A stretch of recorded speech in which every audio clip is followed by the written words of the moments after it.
In 2015, I had a taste bud awakening. It's the kind that foodies dream of. Fellow foodie Helen and I were on holiday in the beautiful Pacific island nation of Vanuatu. It's my nirvana. I'd anticipated beautiful tropical beaches and welcoming and friendly locals. What I was not expecting was the wonderful range of incredible produce readily available every day, just a short stroll from where we were staying. Especially the cheeses. Cheese that I'd never seen, smelled or tasted before, right there in a remote corner of the planet. And there I was, in a food-induced stupor, thinking to myself, how can I keep enjoying incredible handcrafted cheeses like this when we inevitably have to return home? Now, it's important to note at this point that we had no experience in food retail or distribution. We weren't millionaires looking for a fun side project. I did have a history of diving into entrepreneurial ventures, but just as many had failed as had succeeded. So diving into something new would carry risk, as all startups do. Despite this, Helen and I dove in and launched Cheese Therapy together. Initially, we were a tiny operation of just the two of us, but our mission was simple. We would keep ourselves with a rolling supply of great artisanal cheeses produced right here in Australia, and in the process, help our friends and other Australians get their hands on great cheese as well. Now, that could have and probably would have been the entire story had it not have been for the raging bushfires that ravaged Australia in the summer of early 2020. Like our fellow Australians and people around the world, we were transfixed by the images of the raging bushfires as they moved their way across our landscape, consuming everything in their path. When I heard that the tourism sector revenue was expected to fall by more than $1 billion, I thought of tour operators, hotel accommodations and airlines. What I did not think of? Cheesemakers. That was until I received a phone call from a small cheesemaker in the bushfire zone. I remember this call clearly. It was the 29th of January 2020 when Credwin Brown called. As a small local cheesemaker in the bushfire zone, much of her summer sales came from tourists road tripping from Sydney to Melbourne, stopping at her door as they passed through, what's known in the industry as cellar door sales. Her home, family and physical business premises have been saved, for which I'm sure she is immeasurably grateful. The tourists disappeared overnight. She'd spent months making cheese for the summer rush, the rush that never came. She faced tons of cheese going to waste and potentially seen her business becoming another victim of the mega fire. Her ask was quite simple. Was there any way we could please help her save her business? Now, we're still a small operation, just Helen and me, working on a small scale, buying small batches of cheese from a variety of local artisan producers, just enough to meet the demand that we had. But we felt compelled to help. We bought as much of her cheese as we thought we could handle. We bundled up as the therapy box and shared the story of what we had done and why. But more importantly, we shared the story of the cheesemaker with our small but incredibly loyal group of customers. We thought we'd sell 50 packs, but Australia responded. And we sold 2,000 therapy boxes of Credwin's cheese that her and her team had spent months making. I was so amazed by Australia's response and excited to call Credwin and tell her that we'd take all the cheese that she had. We stripped her shelves bare, helped her get her back on her feet, and saved this small local cheese business from financial ruin. It was an emotional moment for Credwin and me when we realised that her business was saved and that she could focus on healing the trauma that her community, family and business had faced and would continue to face in the long recovery process. It was also this moment when we realised that our customers and a great many people want to do good.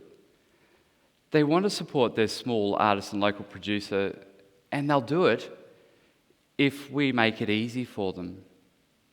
And it's cheese. Most people buy it every week, so it didn't need to be a once-off purchase in the aftermath of a natural disaster. I started to take a look at the numbers relating to small local producers in the dairy industry, and I was shocked. In 1980, we had 22,000 dairy farms here in Australia, many of them small and family-run, giving us all the milk, cheese and butter we could ever want. Fast forward to today, and despite the fact that we have more foodies than ever before, we have lost 16,000 dairy farms in Australia over this time. This means 16,000 businesses directly lost and many more supporting regional businesses. And 16,000 families who likely moved away from their regional communities. And many of these families likely experience a great sense of grief and loss at leaving the properties that their families had worked on, lived on and cared for many generations. And for the foodies out there, it means we lost potentially 16,000 unique, local, lovingly made taste sensations, reflective of the unique places that food was made and the unique producers making it.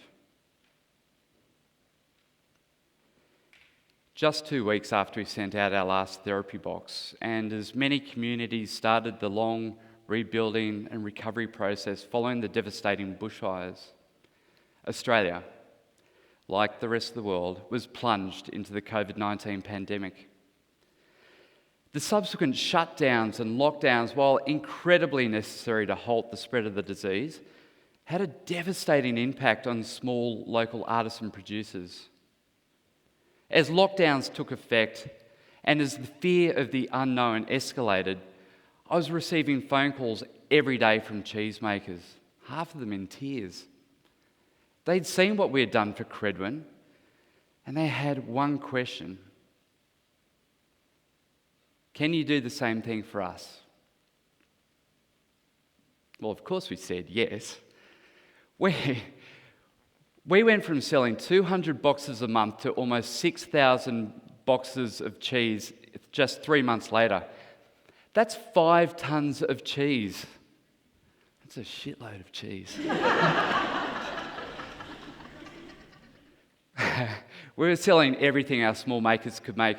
We even sold a full year's production of a Tasmanian maker's cheese in just one weekend. We quickly found ourselves providing a sales channel for 17 small Australian cheesemakers. One small cheese producer recorded a 52% sales growth in 2020 alone, in the middle of a pandemic. Many of these food artisans had never had the need to sell their products online. We worked together and used our platform to introduce their amazing products to our customers who likely would have never had experienced them. And as everybody was eating the delectable artisan cheeses that they had ordered, we were collectively saving jobs in these local businesses. And we were creating our own jobs, just as many people were losing them due to the pandemic.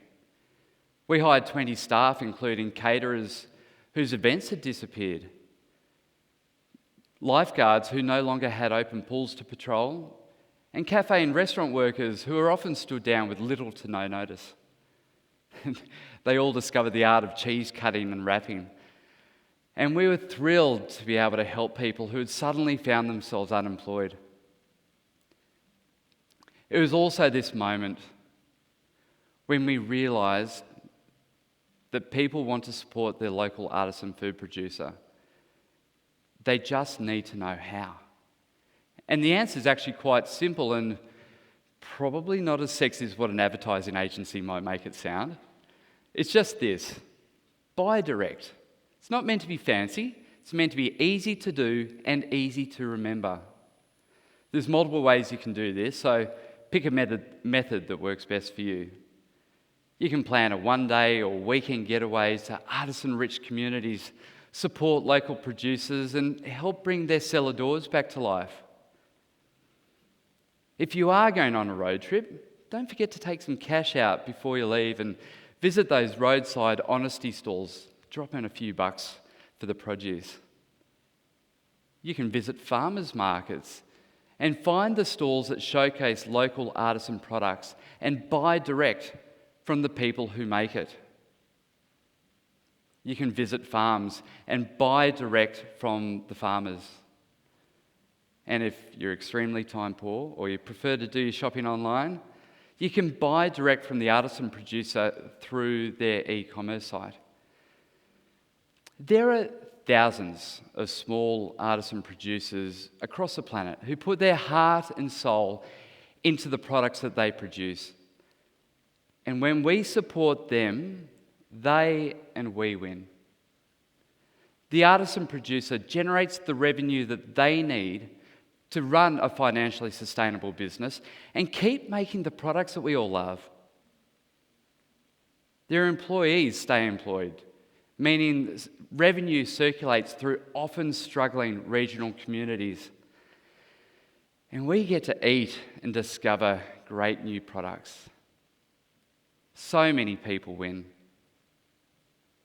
So start today. Find a small artisan food producer wherever you are in the world and buy direct.